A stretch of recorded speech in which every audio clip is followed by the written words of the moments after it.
এত বড় একটি হামলা হলো, হামলা হওয়ার পরে সেখানে আইন শৃঙ্খলা রক্ষাকারী বাহিনীর অবস্থান অনেকটা বাংলা সিনেমায় ঘটনা ঘটে যাওয়ার মতো পুলিশ যেভাবে আসে। এখন এখানে সবচেয়ে গুরুত্বপূর্ণ যে বিষয়টা হচ্ছে, এখানে অন্তর্বর্তীকালীন সরকারের কিংবা স্বরাষ্ট্র মন্ত্রণালয়ের কিছু দায় নিতে হবে। শৃঙ্খলা রক্ষাকারী বাহিনী থেকে শুরু করে আমরা যাদেরকে ইন্টেলিজেন্স ফোর্স থেকে শুরু করে বিভিন্ন নামে নাম দিচ্ছি, তাদের সীমাবদ্ধতাকে প্রকাশ করে। আজকে আমরা আমাদের জায়গা থেকে দেখছি যে আজকে একটা গোষ্ঠী হাতে স্ট্যাম্প নিয়ে আরেকটা গ্রুপের উপরে হামলা করে। আমরা দেখছি একই বিষয়ে বিপরীত চিন্তা ভাবনা কিংবা বিপরীত মতামত নিয়ে একই জায়গায় দুইটা গ্রুপ প্রোগ্রাম দেয় এবং সেখানে গোয়েন্দা সংস্থা বলি, আইন শৃঙ্খলা রক্ষাকারী বাহিনী বলি, তাদের জায়গা থেকে পূর্ব থেকে যে ব্যবস্থাটি নেওয়া দরকার ছিল সেটি তারা নেয় না। আমাদের কথা হচ্ছে, সেই তথ্যগুলো আগে থেকে জানা যায় যে একই বিষয় কিন্তু দুইটা আলাদা পক্ষ, দুইটা আলাদা মত একই জায়গায় প্রোগ্রাম হচ্ছে, সেই বিষয়ে অবশ্যই গোয়েন্দা সংস্থা একটা তৎপরতার প্রয়োজন ছিল।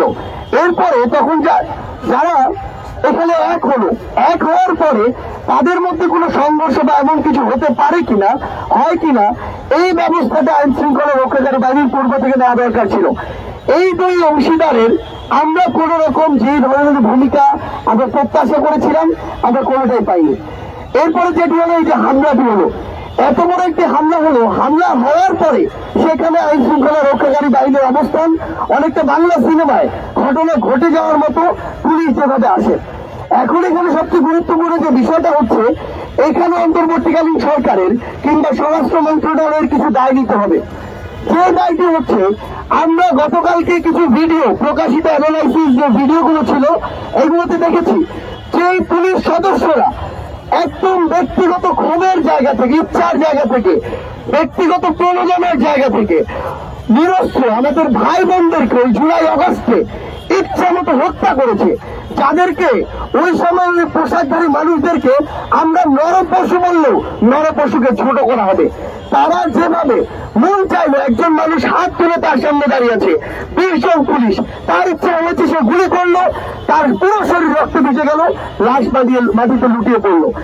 এইভাবে যারা হত্যা করেছে, হত্যার পর এখন তাদের কি অবস্থা, তাদের নামে মামলা হয়েছে, সেই মামলার কোনো হদিস নাই, তাদের কোনো বিচার হচ্ছে না।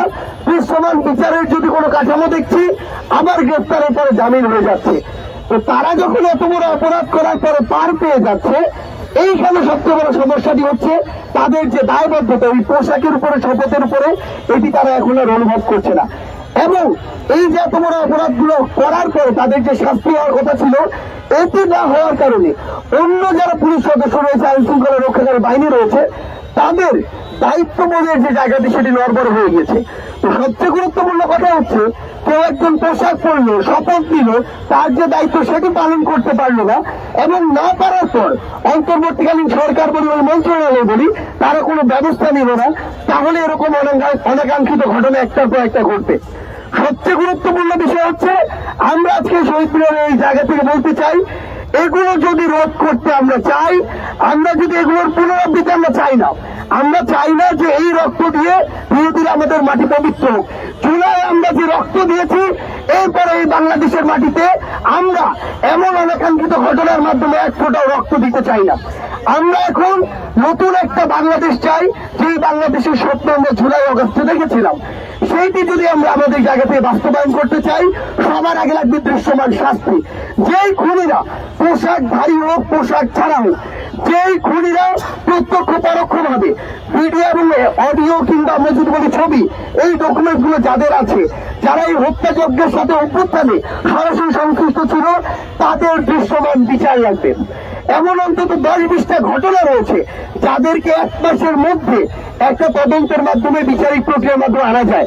গতকালকে যেই 2টা ভিডিও প্রকাশ পেয়েছে, ওই 2টা ভিডিওর খুনি কারা সেটা বের করতে 3 দিনের বেশি লাগার কথা না।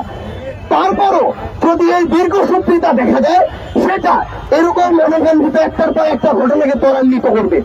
এখন সবচেয়ে গুরুত্বপূর্ণ বিষয় হচ্ছে, ওই ঘটনাগুলোর বিচার করতে হবে। আজকে যে ঘটনা হয়েছে এটার বিচার করতে হবে। এই বিচার খালি এই গাল গল্পের মধ্যে সীমাবদ্ধ থাকলে হবে না। এই বিচার দৃশ্যমান হতে হবে। আজকে আমার কাছে ছবি আছে, ভিডিও ডকুমেন্টস আছে, তারা সন্ত্রাসী কার্যক্রম করেছে, ফৌজদারি অপরাধ করেছে, তাদেরকে কেন এখনো গ্রেফতার করা হচ্ছে না? এই গ্রেফতার করতে কি কারো কলের প্রয়োজন আছে? গণভবন থেকে কলের প্রয়োজন আছে? এরকম তো কোনো কিছু প্রয়োজন নাই। তাই আমরা আমাদের জায়গা থেকে শুধু একটা জিনিস বলি, যে যে জায়গায় দায়িত্বে আছে, হোক স্বরাষ্ট্র মন্ত্রণালয়, হোক অন্তর্বর্তীকালীন সরকার, হোক পুলিশ, কিংবা যে কেউ, নিজের দায়িত্বটা যদি ঠিকমতো না পালন করে এবং না করলে তাদের বিরুদ্ধে যদি ব্যবস্থা না নেওয়া হয়, এই অনাকাঙ্ক্ষিত ঘটনা একটার পর একটা ঘটবে, যেটা এই নতুন বাংলাদেশে কখনো প্রত্যাশিত নয়।